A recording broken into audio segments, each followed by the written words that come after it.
We are joined by a lawyer, Olatubosun Oshifowora, to try to defend or justify this. Good morning to you. Good morning. Thank you for joining us. Good morning. Nice to have you join us now. We know your position already. Being a lawyer, am I right? It's my constituency, so I have to defend it.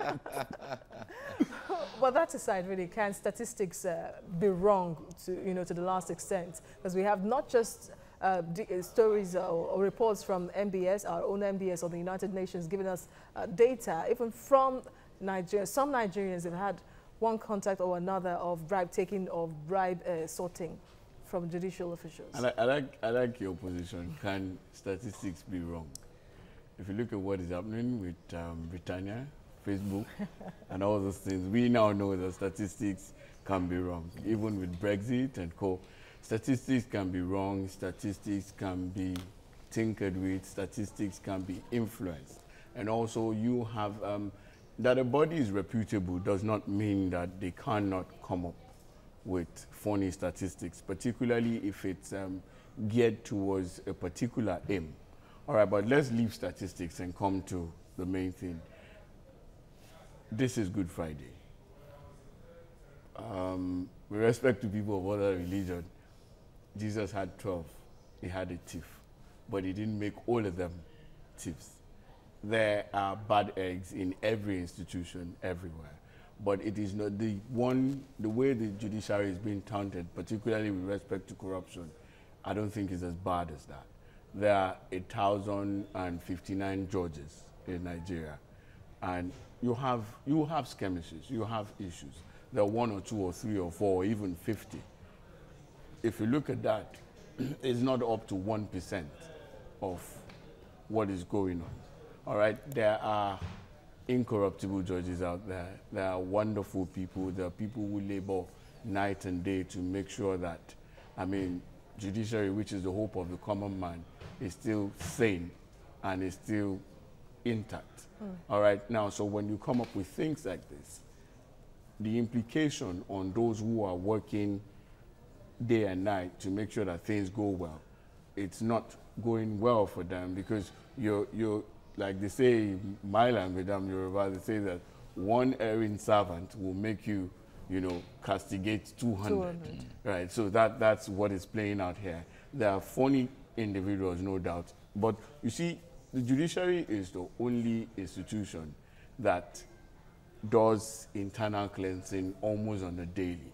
Every day you see NJC recommending judges for sack. Some even, they recommend them for further prosecution and all that. So I think the judiciary should be given some credit and not every day come up. Before we came on, I was like, my people again, what have we done? Every day, like that. But sincerely. And you know that the issue there, the judiciary, is the only last hope of the common man. Hope the average man has. Exactly. So when anything goes wrong with it, it seems like the whole society has gone, But the issue there is, we have also been watching cases, body languages, judgments. For instance, in South Africa, the perception of the judiciary in South Africa is so up there that everyone knows that anything goes to court, certainly you're going to get the right, at least to a great extent, right judgment, where the person who took the issue to court and the other one feels,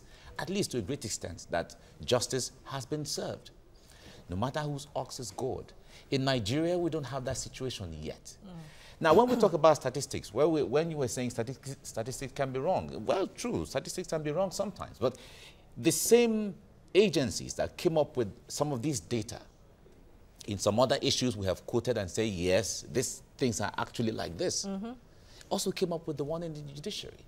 So what will be the motive if at this time it went wrong in the context of the judiciary, that it didn't go wrong at the other side? I'm not putting all my effort to defend the judiciary. That's not what I'm doing. But particularly on this one, statistics are not sacrosanct. But I'll tell you what, I went to check how this one came. They went out with a few questionnaires and asked a few people that have you had any interaction with judicial officers?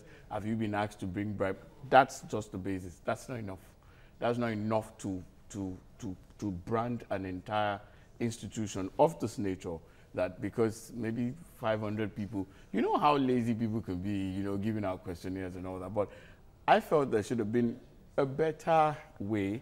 Or but that is not to say it was just one. Yeah, but that is not to say it was just 500 people out of 100 and something million that were contacted. The spread was not given. I really went, you know, when I saw this, I really went to do it. The spread wasn't given. They had less than 1,000 people to do this. And but what about the arrests, the accusation leveled against some judges, though some were cleared anyway, that, you know, they were allegedly taking bribes? Was that not some form of reawakening, not just to the judiciary now, but to Nigerians, that what we thought was happening could be happening in some section? No, I'm not denying the fact that some judges have taken bribe. But what I'm saying is that you cannot, it's just a microcosm. You cannot take that little amount and brandish the entire judiciary. Definitely not. That's my own position. Okay. But talking about people that are corrupt, there are corrupt elements everywhere. There are corrupt judges, no doubt. But the NJC has done everything within its capacity. You saw the CJA, you know, he came out and said, under my watch, I will do everything to me. And it's an ongoing process. In fact, we have to commend so now judges are so, now we go to court. Before you go to court, you see ordinary magistrates. Now, with all due respect now, magistrates will come, some will come by 10:30. That's not happening again. At least I can speak for Lagos, I can speak for Ogun State. 9 is 9. So little things like that are beginning to take effect. And you know, the way they come out of things, you can't just walk up to them now and just, those days are gone. You know, former President Goodluck Jonathan once said that stealing is not corruption. So I hope we understand that it's not when you collect bribe alone that could be touted as corruption. Recall that the NJC had to recommend outright removal and sack, and in fact the judge was told to refund all monies he got because he lied about the cases he oversaw when he was a lawyer just to become a judge. And so putting all this in mind, really, how do you think the NJC should work now? Because sometimes it might not just be the act of a judge at the instance of being a judge alone. It might be the process of getting there that was tainted. The NJC is working well. They have enough basis. They don't just look at the money aspect of corruption now. There are judges, if you look at what the NJC has done in the past 2 years, there are judges that all they did was they didn't give judgment on time, some didn't follow the due procedure, and some were sacked. Some were reprimanded, some were recommended for, you know, further sanctions and all that. But the NJC is thorough, the NJC is doing a fantastic job. And it's just a matter of time. That same South Africa thing you talked about, we will have it in another, maybe 2 years. People are beginning to have faith now. Then you see, particularly, I can speak more for the South because my practice is more on this side. There are other alternative ways now. You have, you know, multi-doors and all that. So people now find it easy to walk up to court, and, you know, it's easier now than it used to be before. People have this thing about court, I don't want to go there, but then they're corrupt, they're this, they're that. No, now, but ordinary citizens are just working, and they get justice instantly. So that is happening, and that with that now, people's confidence will grow, and before you know it, our judiciary will be the best in the world. All right, now talking about having a good judiciary, in order to be to treat cases expeditiously, they have recommended special courts for different things, corruption, election, and all of that. Now, is that really going to bring that expeditious thing we expect from the judiciary? Yeah, let me say it this way. Having additional courts for different things may not really work, because you see, the way it works is that you have to touch the Constitution, you have to make a lot of amendments, which is quite rigorous to have courts for corruption. The courts we have are okay. All they need to do is just help. Every day I go out and I campaign for, you know, making the judiciary better. We still have judges. I'm talking today, as at, okay, yesterday, today is public holiday, judges still writing longhand. You don't do that. I traveled recently, I went to courts in the US just to observe, circuit court, like what you call magistrate courts here. What they have, we're far from that. You have a court here, a magistrate has 30, 35 cases in front of him. Go to Judiciary, go to Yaba, go to Ikeja here. You see 40 cases, and he's writing in longhand.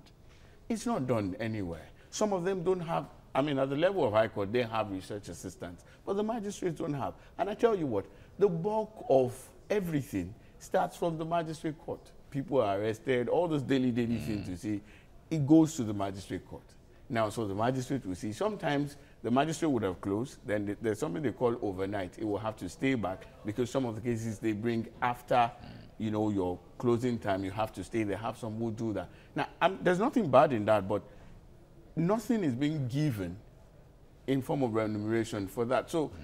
But I feel in terms of technology, we need to really help up the game because that's the only way out. Okay, thank you very much, Olatunbosun Osifowora. Thank you for coming on the program My pleasure. and giving us insight. Thank you.